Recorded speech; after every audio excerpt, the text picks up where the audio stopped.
할렐루야, 반갑습니다. 오늘은 부활주일입니다.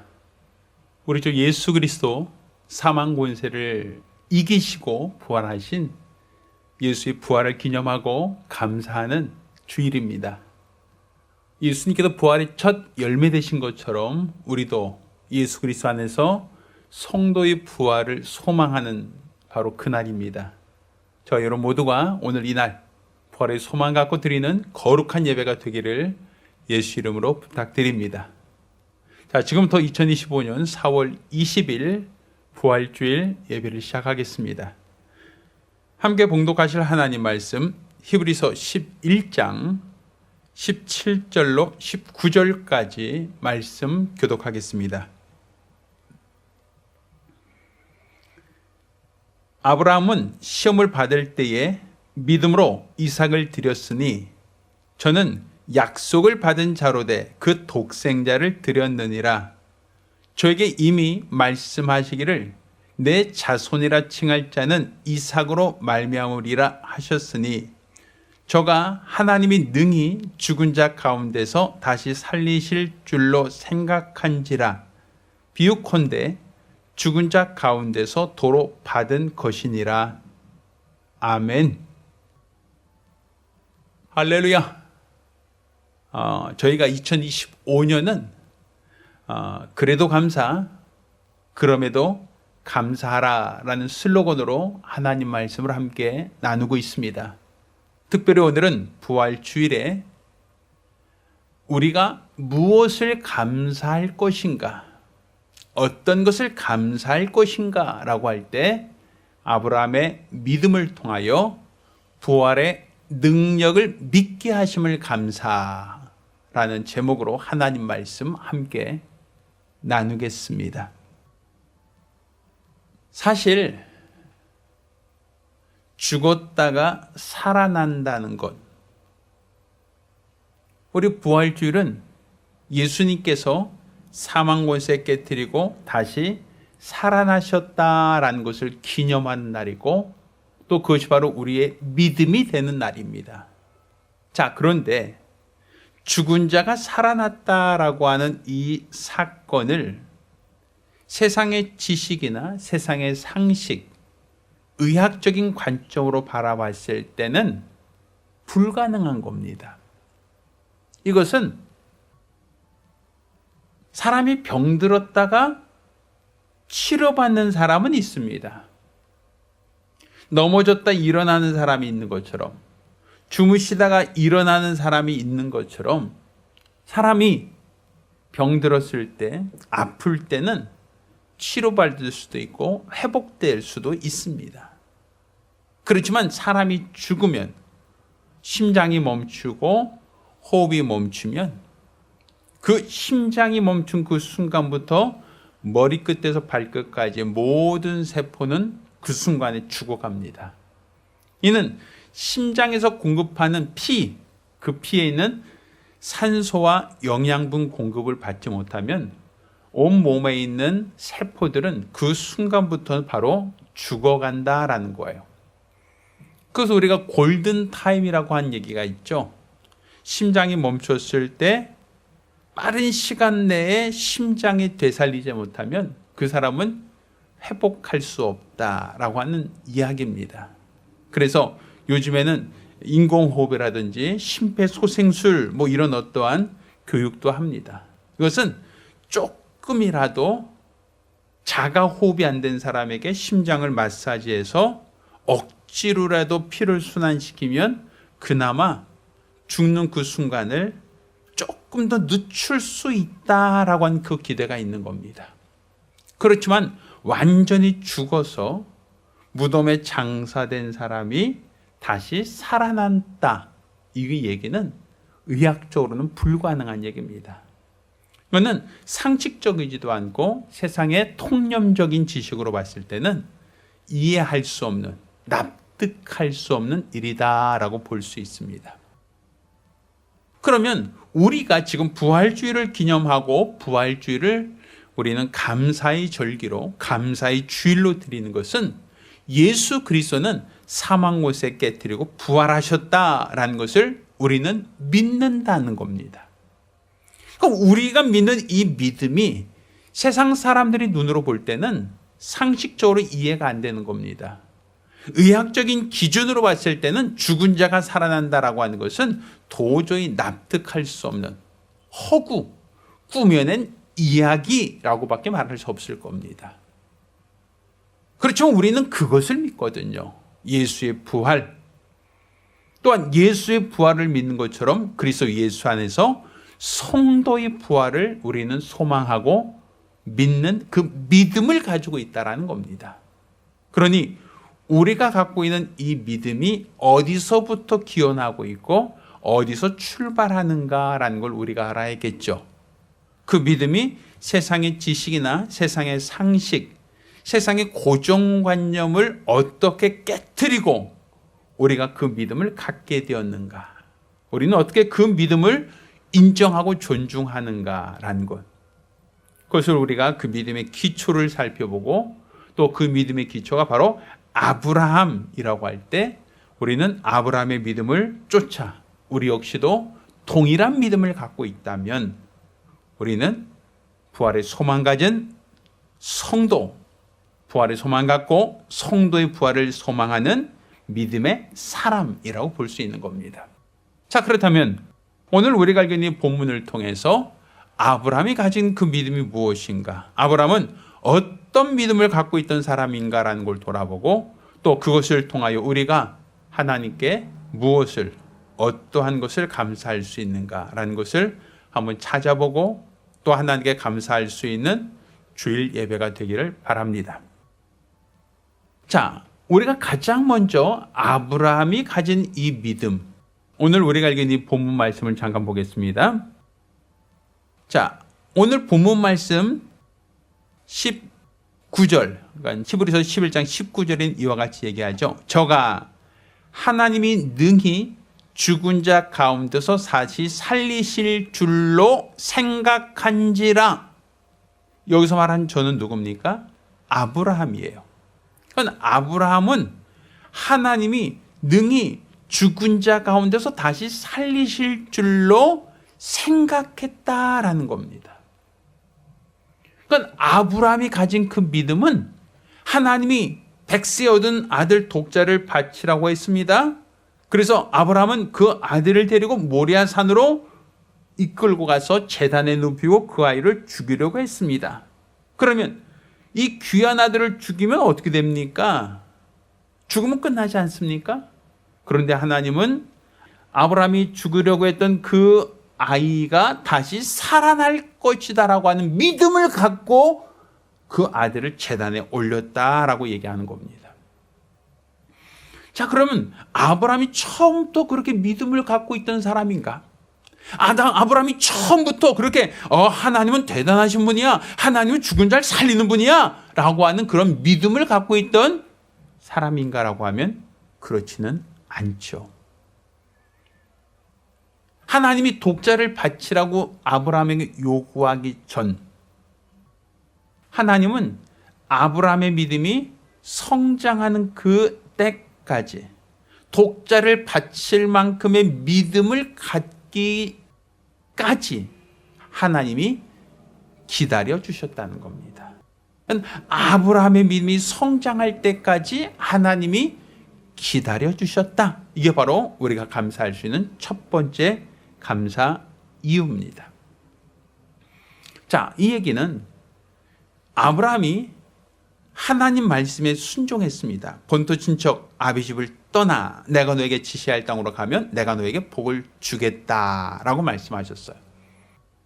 아브라함은 하나님 말씀을 쫓아서 본토와 친척과 아비 집을 떠나 하나님이 지시하신 땅, 곧 가나안 땅으로 이전했습니다. 그런데 그곳에서 아브라함은 하나님이 약속하신 복을 받은 게 아니라 수많은 시험, 수많은 고난, 수많은 어려움에 직면하게 됩니다. 예전에 어떤 그 방송을 보다 보니까 중국의 어떤 고소에 이런 표현이 있대요. 어떤 신은 어떤 선물을 줄 때 그 선물의 포장지를 시련이라고 하는 포장지로 싸서 복을 선물로 준다. 뭐 이런 얘기가 있다라 얘기를 들었어요. 물론 똑같은 얘기, 같은 개념은 아니지만 우리 하나님은 아브라함에게 복을 약속하셨습니다. 그런데 하나님이 약속하신 가나안 땅에 갔을 때 그는 거기서 아내를 빼앗길 뻔한 위기를 경험합니다. 점점 남방으로 내려가다가 아내를 빼앗길 위기가 있었고, 또한 그 안에서도 또한 또 남쪽으로 내려가려고 하다가 또 두 번째 아내를 뺏길 뻔한 위기가 있었어요. 그런데 그런 위기가 닥칠 때마다 하나님은 아브라함을 도와주셨고 그 아내 사례가 다른 남자에게 품에 안기는 것을 허락하지 않으셨죠. 모두가 다 하나님의 능력으로 그 위경으로부터 건져주셨고 구하여 주셨단 말입니다. 이런 과정을 통하여 아브라함은 조금씩 하나님을 신뢰하게 되는 겁니다. 마치 계단을 한 계단 올라가듯 아브라함은 그에게 닥친 고난을 통하여, 위기를 통하여, 역경을 통하여 그 역경을 하나님의 능력으로 이겨낼 때마다 내가 만난 하나님으로 인하여, 나를 도우시는 하나님으로 인하여 믿음이 한 발짝 한 발짝 성장하고 있다라는 거예요. 그러니까 아브라함도 우리가 똑같은 성령을 갖고 있는 사람이고 우리와 같이 연약한 사람이기에 아내를 빼앗길 것 같은 그런 연약하고 무능한 모습도 보이지만 그 연약한 모습 속에 그 믿음이 조금씩 자라고 있더라 이겁니다. 또한 하나님께서 아브라함에게 약속하신 것처럼 나와 내 자손에게 복을 약속하겠다라고 하셨지만 그에게는 자식이 없었어요. 무자했단 말입니다. 그래서 엘리에셀을 내가 양자로 삼겠습니다 라고 하기도 하고 또 하갈이란 첩을 통하여 낳은 아들 곧 이스마엘을 내가 그를 통해서 대를 잇기 원합니다 라고 됐습니다. 그렇지만 하나님께서는 아니다. 사라에게서 난 자라야 내가 그와 약속을 세우겠다라고 하고 사라가 나이 90세 아브라함 나이 100세 때 하나님은 이삭을 주시죠. 그를 통하여 아브라함은 어떤 믿음을 갖게 됐습니까? 없는 것을 있게 하시는 하나님. 아무것도 없지만 하나님의 능력이라면 있게 할 수 있다라는 하나님의 전능하심을 그는 경험하였고 체험했다라는 겁니다. 내가 믿는 하나님, 나에게 복을 약속하신 하나님은 어떤 분이신가? 아주 전능하신 분이야. 능력이 많으셔. 그분이 어떤 분이신데 없는 것도 있게 하시는 하나님이야. 바로 아브라함이 가진 하나님, 아브라함이 믿은 하나님은 없는 것을 있게 한 하나님. 그래서 그는 100세의 아들을 얻었다라고 얘기하는 겁니다. 그건 아브라함의 믿음이 한 계단 점점 자라는 모습을 갖게 되는 것이죠. 이렇게 하나님이 아브라함에게 독자를 맡기신 후 하나님이 어느 날 아브라함에게 내 독자, 내 사랑한 독자를 하나님이 지시한 산에 가서 제물로 바치라라는 거예요. 이때 아브라함이 흔쾌히 순종했던 그 이유가 무엇인가? 아까 우리가 읽었던 본문 있죠? 아까 이 본문 히브리서 11장 19절에 뭐라고 얘기한다고요? 저가 하나님이 능히 죽은 자 가운데 다시 살리실 줄로 생각한지라 비유컨대 죽은 자 가운데서 도로 받은 것이니라. 하나님께서 없는 것을 있게 하시는 전능자이시라면 죽은 자도 살리실 것이다라는 그 믿음을 가졌다는 거예요. 그러니 하나님은 아브라함이 죽은 자도 살릴 수 있다. 하나님이라면, 하나님의 능력이라면 반드시 죽은 자도 살리실 수 있다라는 그 믿음을 갖게 되었을 때 독자를 바쳐라 라고 요구했다는 것이죠. 그러니 하나님은 감당하지 못할 시험당함을 허락하지 않으신다는 거예요. 내가 감당할 수 없는 시험을 하나님이 허락하신다면 나는 감당하지 못하여 나는 쓰러지고 넘어지고 좌절하고 절망하고 말 것입니다. 그렇지만 하나님은 아브라함 믿음이 단계 삶을 통하여 하나님의 사심과 하나님의 전능하심을 체험할 수 있었기에 하나님이 그에게 독자를 바치라 할 때도 하나님이 죽은 자 가운데 살리실 거라고 하는 이 확실한 믿음을 갖고 있었기에 그는 독자를 희생제물로 삼으려고 했다라고 얘기할 수 있는 겁니다. 이처럼 하나님은 우리 믿음의 수준을 초월하지 않으신다라는 거예요. 하나님이 우리를 쓰실 때는 우리 믿음을 성장시켜서 우리 믿음을 조금 더 이끌어 성장시킨 이후에 하나님이 사용하신다는 겁니다. 그러니 우리가 우리 하나님께 감사할 수 있는 첫 번째 감사는 하나님은 우리의 믿음의 수준을 초월하지 않으신다는 것. 우리의 연약함을 아시고 우리 믿음을 성장시킨 이후에 하나님은 그 사람을 사용하신다라는 것. 이것이 우리가 가질 첫 번째 감사의 이유입니다. 자, 우리가 감사할 두 번째 이유가 있습니다. 이 두 번째 감사는 하나님의 주권을 인정하게 하셨다라는 거예요. 자, 하나님의 주권을 인정한다는 것, 좀 신학적인 용어이긴 하지만 이 주권이라는 것은 주인으로서의 권리를 말하는 겁니다. 성경은 달란트 비유가 있죠. 어떤 주인이 종에게 5달란트를 맡겼다. 또 어떤 종에게는 2달란트를 맡겼다. 또 어느 종에게는 1달란트를 맡겼다라고 얘기합니다.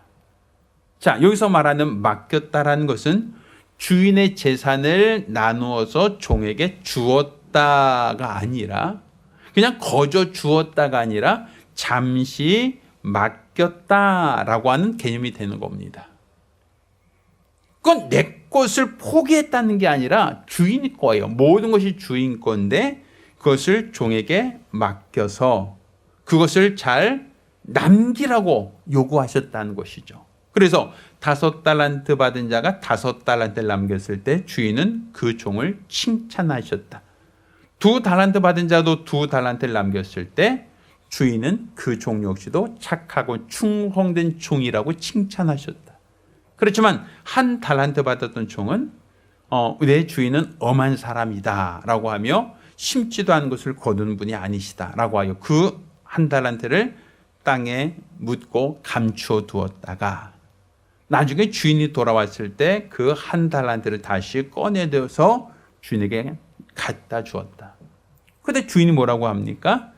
내가 너에게 준 거야. 네 마음대로 써 라고 하지 않죠?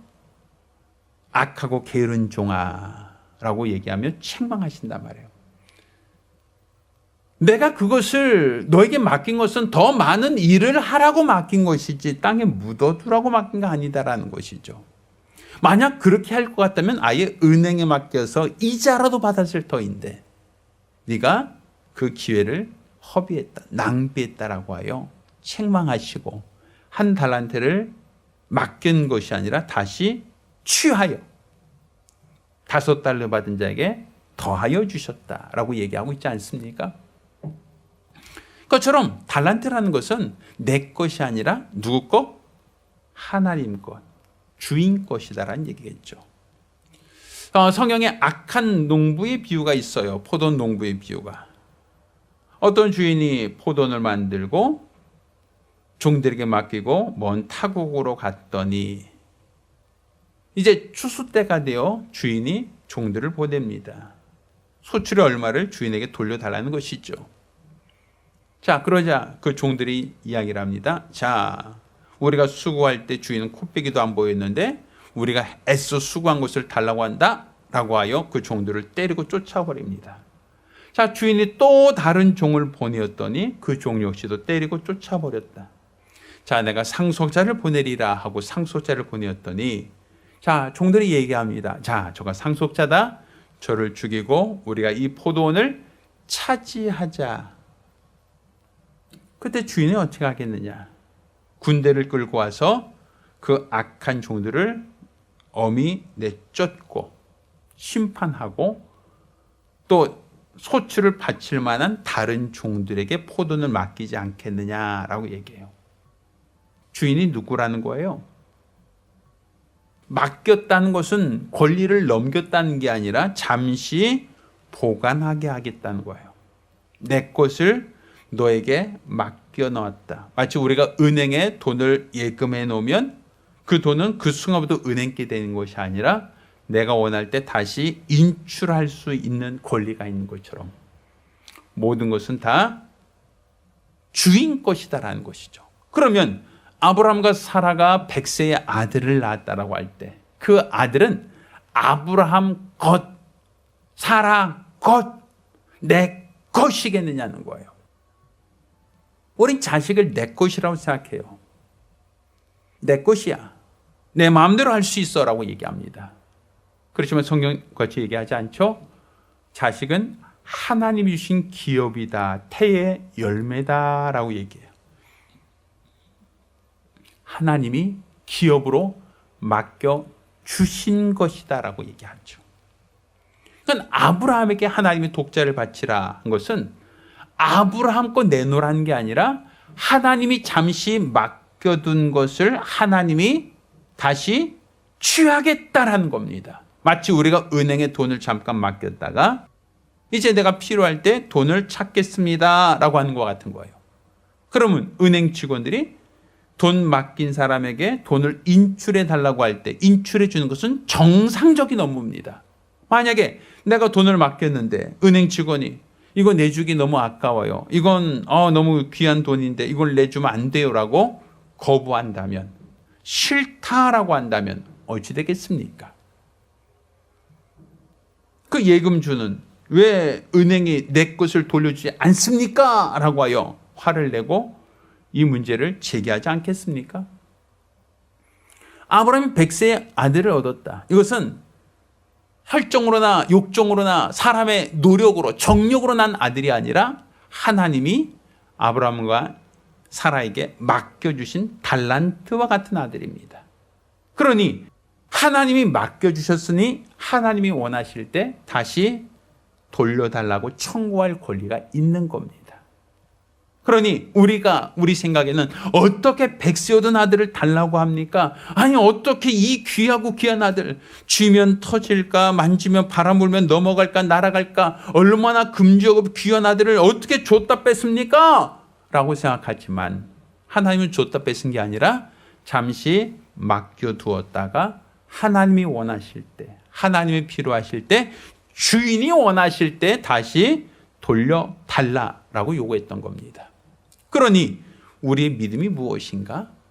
하나님이 주인이시다. 하나님이 바로 주인의 권리가 있다라고 하면 인정해야 된다는 것이죠.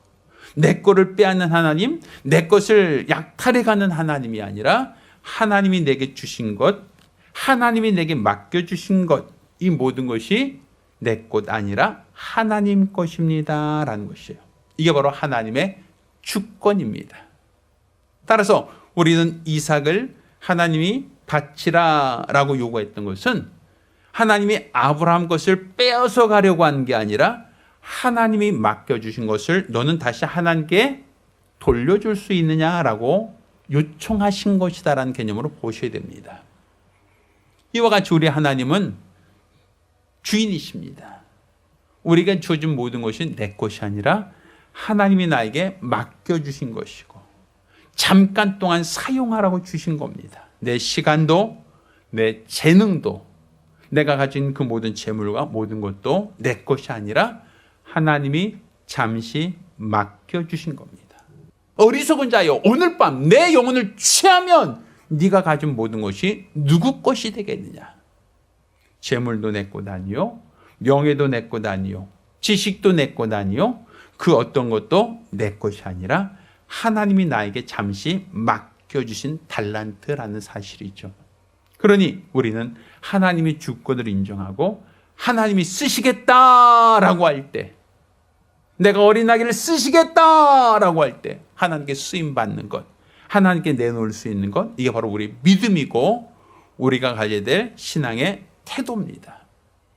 따라서 우리는 하나님의 주권을 깨닫게 하고 인정케 하셨다는 것, 이것이 바로 우리가 감사할 두 번째 이유라고 말할 수 있는 겁니다. 자, 그러면 우리가 하나님께 감사할 수 있는 이 세 번째 감사 이유가 무엇인가? 자, 우리가 세 번째 감사할 수 있는 내용을 전 좀 이런 생각을 좀 해봤어요. 우리 속된 말로 코끼리를 냉장고에 집어 넣어보세요 라고 하면 우리는 어떻게 생각합니까? 우리 집 냉장고에 코끼리가 들어갈 수 있을까? 코끼리가 다 안 들어간다면 어떻게 집어넣을 수 있을까? 그러면 코끼리를 도축해서 그 중에 맛있는 살코기만 출연해서 냉장고에 집어넣고 코끼리 들어갔습니다 이렇게 말할 수 있겠느냐는 거예요. 그럼 코끼리가 들어간 게 아니라 코끼리의 전체 중에 아주 극히 일부분만 냉장고에 넣었다라고 하겠죠. 코끼리 전체를 냉장고에 집어넣으라고 하면 아유 이게 말도 안 되죠 라고 얘기할 거예요. 저도 사실 저희 집 냉장고가 뭐 엄청나게 커서 코끼리가 들어갈 만큼 큰 냉장고를 갖고 있지 않습니다. 그런데 제가 아주 예전에 그 광어 양식을 하는 분을 신방했던 적이 있어요. 저 강원도에서 광어를 양식하던 분이셨는데 그분 양식장에 가서 제가 놀랬던 것이 뭐냐면 광어 치어부터 시작해서 이제 큰 상품성 있는 것까지 수조가 굉장히 많이 있어요. 그리고 저 바다 깊은 데서부터 물을 끌어올려서 그 물로 고기를 양식하고 있더라고요. 근데 그 고기들에게 먹을 걸 줄 때, 그 고기들에게 먹이를 줄 때 보니까 그냥 우리처럼 이렇게 후후 뿌리는 정도가 아니라 지게차로 이게 물고기 같은 거, 잡어 같은 걸 냉동시켜 놨다가 그거를 다 끄집어내서 해동시킨 다음에 주더라고요. 우리가 생각할 때 냉장고에 지게차가 들어가는 걸 봤어요. 그건 이게 그 문을 탁 여니까 그 안이 엄청나게 추워. 우리가 들어갈 때 냉장고 안으로 우리가 걸어 들어갈 수 있더라고요. 마치 이런 큰 홀보다 더 커요, 냉장고가. 거기에 지게차로 생선 같은 거를 잡어들을 이렇게 층층층 쌓아놨어요. 그러니까 한 번 들어올 때마다 트럭으로 들어오고 또 지게차로 그걸 꺼내서 일부 해동시킨 다음에 그걸 또 먹이로 쓰고 뭐 이런 개념이었던 것 같습니다. 냉장고가 지게차가 들어가요. 그 얘기는 다른 말로 코끼리가 들어가겠어요? 못 들어가겠어요? 들어갔죠.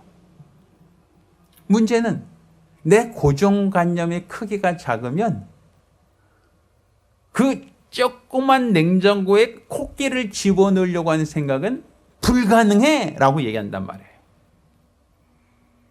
내가 갖고 있는 고정관념이 작다라는 생각을 하지 않아요. 내가 가지고 있는 상식이 작다라는 생각은 하지 않아요. 하나님이 할 수 있다라고 하는데도 불구하고 내가 갖고 있는 이 틀이 너무 작다 보니 그 조그만 틀로 하나님의 능력, 하나님의 전능하심을 다 담을 수가 없다라는 거예요. 그러니 하나님께서 우리에게 준 믿음은 세상에 있는 지식, 보편적인 지식이나 상식에 기초한 믿음을 요구하시는 게 아니다라는 거예요. 세상 종교는 이와 같이 얘기합니다. 착하게 사세요. 바르게 사세요. 정직하게 사세요. 우애 있게 하세요. 나라에 충성하세요. 부모에게 효도하세요. 욕심을 버리세요. 뭐 이런 어떤 좋은 이야기들을 많이 하죠. 사람이 자기 욕심에서 벗어나야만, 욕심에서 벗어나서 다른 사람에게 대한 이타적인 생각을 가져야만 그래야 좋은 사람이고 그렇게 좋은 사람을 살아야 복 받는다라는 아주 보편적인 원리에 기초하고 있죠. 그렇지만 우리가 갖고 있는 이 믿음이 무엇인가 하면 예수는 동정녀 마리아에게서 나셨다. 그러니까 남자와 무관하게 성령으로 잉태되어 나셨다라는 그 첫 출화부터 인간의 이성이나 지식과 어울리지 않습니다. 또 그가 공생애를 사실 때 물을 포도주로 만들었다. 풍랑을 잔잔케 했다. 소경의 눈을 뜨게 했다. 안진뱅이를 일으키셨다. 중풍병자를 온전케 하셨다. 심지어는 죽은 자를 살리셨다. 예수님이 행하신 그 표적과 기사와 능력을 보십시오. 그 어느 것 하나 인간의 생각과 인간의 판단과 인간의 지식으로 납득할 수 있는 게 있느냐라는 거예요. 내 이성, 내 지식, 내 판단에 기초할 때는 예수님이 태어난 그 순간부터 과장되고 또 사람들에 의해서 왜곡되었다라고 말할 수밖에 없어요. 예수님이 죽은 자를 살리셨다. 병든 자를 고치셨다. 떡 5개로 5,000명을 먹이셨다. 풍랑을 잔잔케 하셨다. 이런 능력들은 사람들이 꾸며낸 이야기라고 각색할 수밖에 없어요. 왜? 내 지식으로는, 내 상식으로는 도무지 삼킬 수가 없으니까.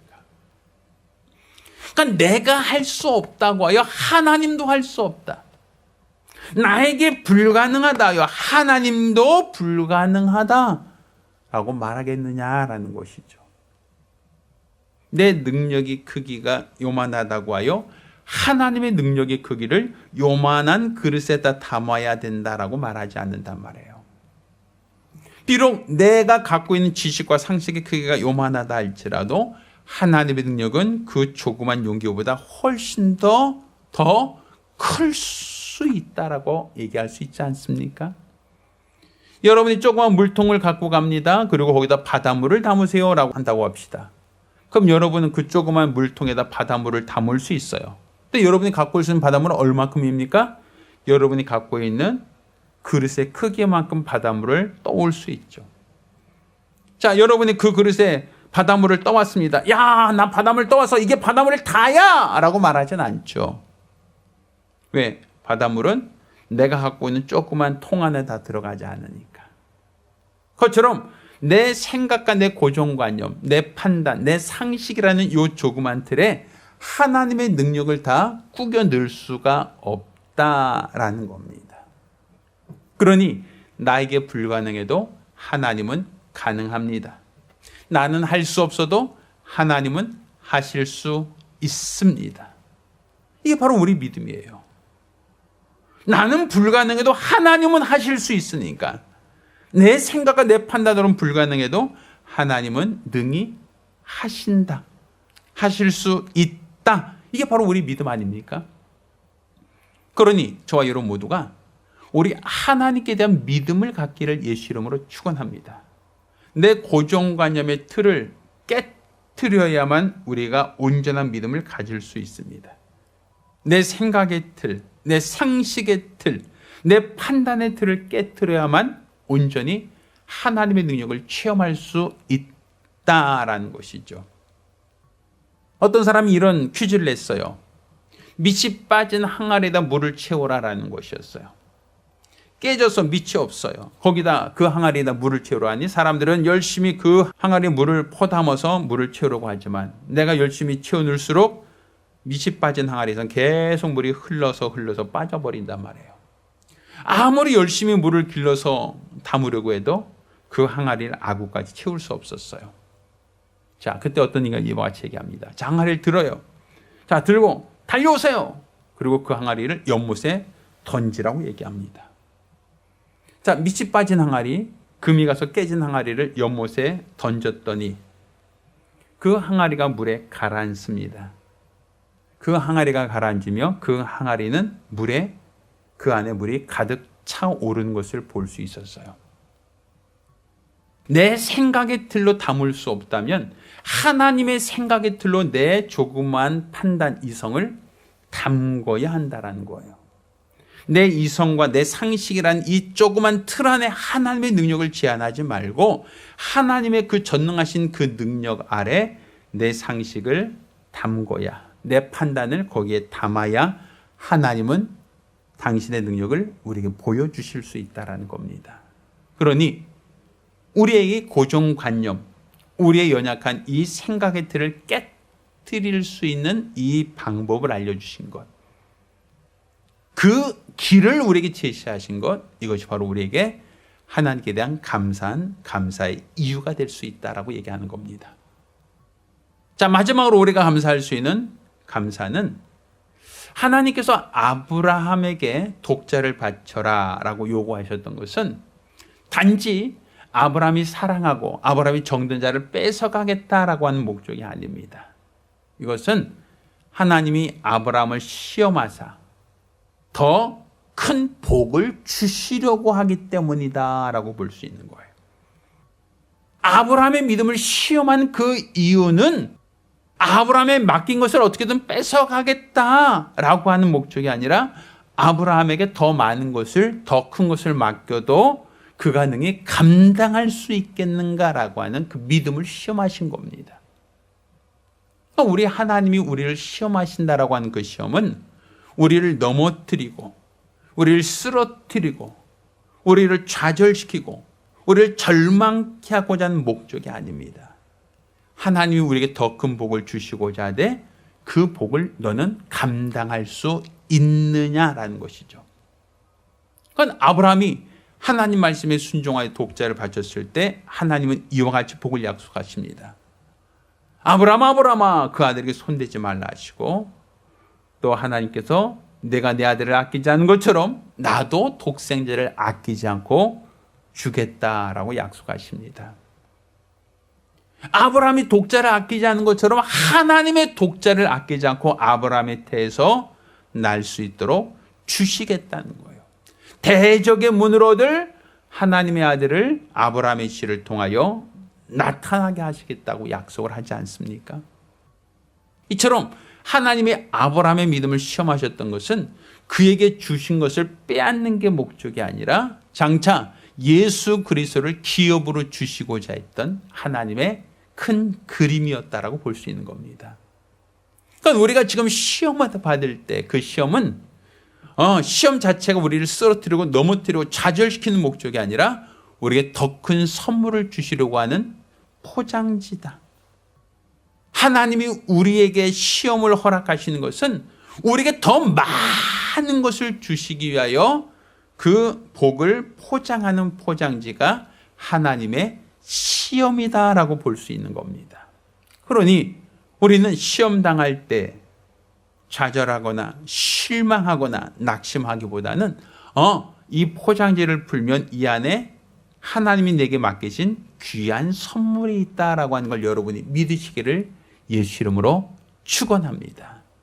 저 여러분 모두가 이 부활주일에 우리가 예수의 부활을 믿는 것은 우리의 상식과 지식에 의한 게 아니라 아브라함이 가진 믿음, 곧 하나님은 없는 것을 잊게 하는 것처럼 죽은 자를 산 자처럼 부르시는 분이라고 하는 이 믿음을 갖게 하시고 그 믿음을 기초하여 장차 예수가 세상에 오셨던 것처럼 우리 역시도 우리 상식과 지식에 기초하여 하나님을 믿을 것이 아니라 우리는 내 고정관념의 틀을 깨고 하나님의 믿음으로, 하나님의 능력으로 예수를 주신 하나님, 예수를 죽음에서 다시 살리신 하나님, 우리 성도들에게 부활의 소망을 주신 하나님, 그 하나님을 알고 믿는 믿음의 사람들이 되기를 예수 이름으로 축원합니다. 이를 통하여 이 부활주일이 우리 모두가 부활의 소망 갖고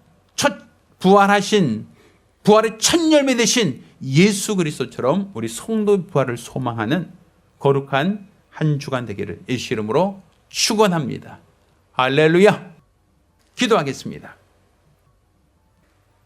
살아계신 아버지 하나님, 우리 하나님께서 전능하신 것과 또 전능하신 하나님께서 우리 믿음을 사용하시는 분이신 것을 깨닫게 하심을 감사드립니다. 우리가 무능하고 무지하고 연약하지만 이 무지하고 무능한 자가 자신의 생각과 판단에 기초하여 하나님의 능력을 판단하고자 하면 우리는 하나님을 온전히 믿을 수 없을 뿐 아니라 의심하고 불안해하며 절망하고 낙심할 수밖에 없음을 주 앞에 고백합니다. 그렇지만 이 모든 것이 바로 하나님의 은혜요, 하나님의 능력이시다라는 걸 우리가 알고 믿는다면 우리는 위경 속에서도 담대할 수 있고 또 위경 속에서도 차분히 기다릴 수 있고 하나님의 능력을 우리는 더 큰 능력을 사모할 수 있사오니 우리 하나님이 일하신 거룩한 증거와 능력을 보게 하여 주시옵소서. 우리들의 모든 어리석음과 연약함을 뒤로하고 우리 하나님이 일하시는 거룩한 증거와 거룩한 역사를 보게 하여 주시옵소서. 온전한 믿음과 마음과 열심으로 우리 주 앞에 붙들려 우리 주 앞에 귀하게 쓰임받고 사용되어지는 믿음의 사람들이 될 수 있도록 도와주시옵소서. 우리 하나님이 함께 하시는, 하나님이 도우시는 믿음의 큰 열심과 거룩한 증거가 있기를 원하오니 역사하여 주시옵소서. 살아계신 우리 주 예수 이름으로 기도드렸습니다. 아멘. 할렐루야. 자, 오늘은 부활주일입니다. 우리 주 예수 그리스도 부활하심을 믿는 것은 내 지식과 상식이 아니라 하나님이 주신 믿음에 기초해야 됩니다. 믿음으로 예수의 부활을 믿는다면 우리 성도의 부활도 우리는 소망할 수 있습니다. 저희 여러분 모두가 첫째 부활에 참여할 수 있는 성도가 되기를 예수 이름으로 부탁드립니다. 할렐루야. 기도하겠습니다. 이제는 우리 주 예수 그리스도의 은혜와 아버지 하나님의 극진하신 사랑과 보혜사 성령님의 교통하시고 역사하심이 오늘 이와 같이 우리 주 예수 그리스도를 믿는 이 믿음 안에서 성도의 부활을 소망하며 또 첫째 부활에 참여하기로 열심한 우리 모든 성도들과 가정들 위해 이제로부터 영원까지 함께 있을지어다. 아멘.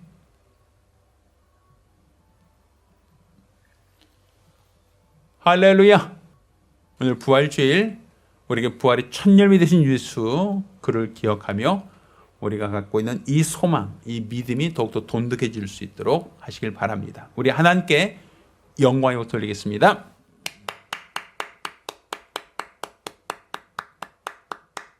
감사합니다.